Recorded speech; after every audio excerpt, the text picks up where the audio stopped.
चा विषय थोडक्यात संपलेला आहे का तर आमची ही मर्यादा संपलेली आहे साहेब. जर आमच्या दोन पाठीमागच्या 3 पिढ्या बर्बाद झालेल्या आहेत, ही 4थी पिढी आहे. आणि ज्या माणसांनी आम्हाला म्हणजे देवेंद्र फडणवीसांनी जे आश्वासन दिले त्याला बी त्यांनी 11 वर्ष घालवले आहेत. म्हणजे हा खूप मोठा खोटारडेपणा आहे. आणि तुम्ही जर आता मुख्यमंत्री आहात तर तुम्हाला कुणाची परमिशन पाहिजे? तुम्ही स्वतः दिलेला शब्द आहे, तर त्यांनी तो शब्द खरा करून दाखवा जातीवंत असेल तर. नसेल तर तुम्ही मुख्यमंत्री पदाचा राजीनामा द्या. तुम्ही मुख्यमंत्री पद बसवायच्या लायकीचे नाहीत असं मी बोलतो तुम्हाला. निवडणुकीपूर्वी ते आश्वासन दिलेलं असं आहे का तुमचं म्हणणं? प्रश्नच येत नाही. तुम्हाला निवडून यायचं होतं, तुम्हाला तुमची सत्ता आणायची होती. आणि कोळी जमात हा जास्त आहे महाराष्ट्रामध्ये आणि जवळजवळ 80 मतदारसंघामध्ये आम्ही निर्णायक आहोत. ज्या 80 मतदारसंघामध्ये कोळी जमात ज्या उमेदवाराला मतदान करेल तो उमेदवार निवडून येणार हे 100% आहे. त्यामुळं त्यांनी आमच्या मताचा वापर केलाय. जर तुम्ही आमचा वापर करणार असतील तर तुमचा वापर करायला आम्ही कमी करणार नाहीत आणि तुम्हाला हद्दपार केल्याची बाय आम्ही राहणार नाहीत, एवढं नक्की आहे.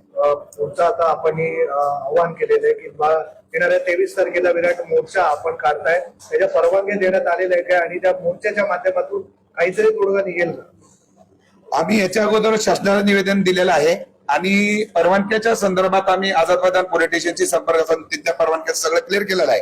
परंतु मोर्चाचं रूपांतर आम्ही आमरण उपोषणामध्ये करणार होतो. परंतु हे सरकार असेल किंवा इथले प्रशासन असेल यांनी सगळ्यांनी संगनमताने मुंबईमध्ये कुठल्याही व्यक्ती स्वातंत्र्य ठेवलेलं नाही मला म्हणायचंय.